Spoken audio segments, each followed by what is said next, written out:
So a few weeks ago, CalFire released updated fire severity zone maps for all of California, including state responsibility areas and local responsibility areas. So the California is being redone when it comes to fire severity zone mapping. CalFire does this every 10 years or so. And today I would like to talk to you about the basic implications for buyers and sellers as it relates to these new maps. Now, looking at the CalFire website, and we'll put this in the description, you've got a whole bunch of stuff here: the history of fire severity zones, what severity zones are, frequently asked questions, and then they have this handy little slider here where you can compare what things used to look like with what things look like now. And as you slide across, you can see that in general there are, well, more high fire severity zones in some areas and less in others. But in general, we are seeing more and more properties falling into high fire severity zones. So what does that mean?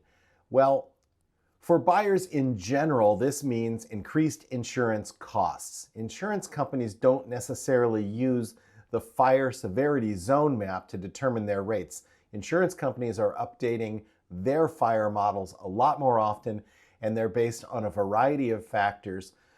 However, what you do need to know is, in general, insurance rates are up across the state, across the board, for almost every property. And you can go to the California Department of Insurance here, and you can look at the California Department of Insurance website, and there's all sorts of information here about fire insurance, what you should be considering with regard to coverage. And if you cannot obtain coverage, they have a section here about what the California FAIR plan is. Essentially, that's a pool of insurers that will come in and offer you a fire insurance policy. And it's going to be more expensive than if you're living in a home that is just able to be covered by normal fire insurance, mainly because of the increased risk. And also the California FAIR plan offers fire insurance only. Most, in fact, all normal fire insurance policies also include liability insurance and other coverages. So you're going to need a supplemental policy to go along with this California FAIR plan. Also on the DOI website here, you can punch in your basic property criteria, and it will spit out a list of insurers and what the base rate in that area will be. You can add optional coverage details. These are not insurance quotes. These are base rates, and the insurance company is going to calculate your rate based on much more localized conditions and specific property conditions. So aside from increased insurance costs, when you're buying a home, you have to be aware that the seller is also required, as of 2021, to make disclosures to you about how they are or are not complying with defensible space requirements and with home hardening requirements. Defensible space is the space around the home that is free of flammable brush and trees.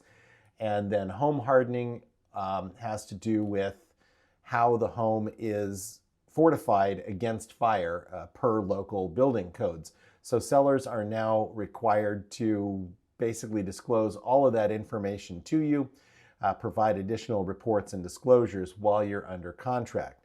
So these are all very important things to be considering when you are purchasing a home here in San Diego County or anywhere in California.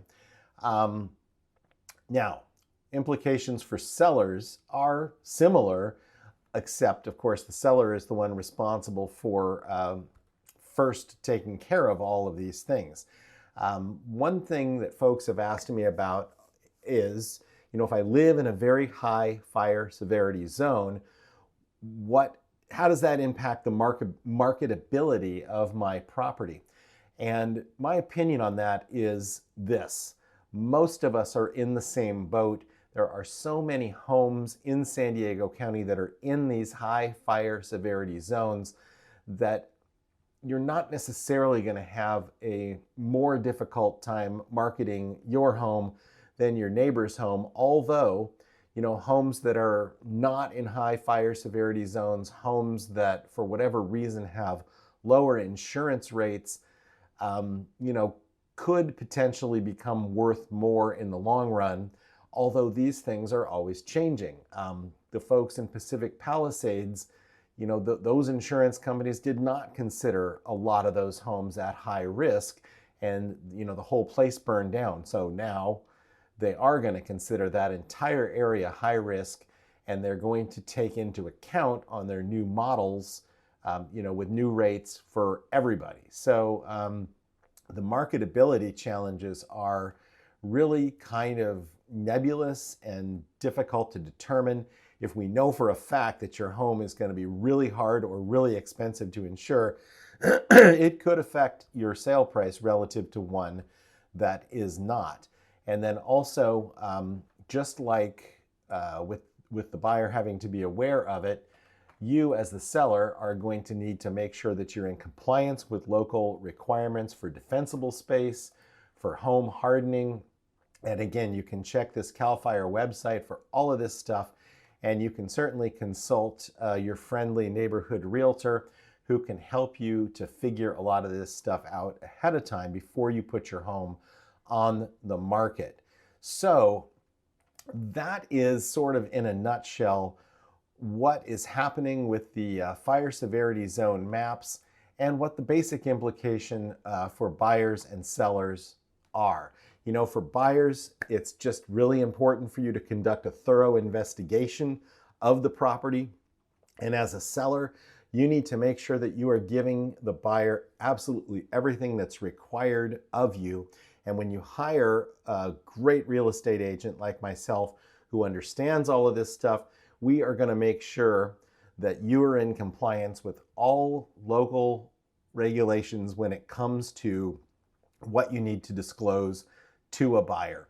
So just really important to be aware of all of these things and to hire a great real estate agent who knows what's going on to make sure that as a buyer, you get everything that you need, and as a seller, that you are providing everything to the buyer that they might need, so that there are no issues of non-disclosure going forward. So I hope you found this helpful. If you have any questions, please send us a message or give us a call. We're always here to help.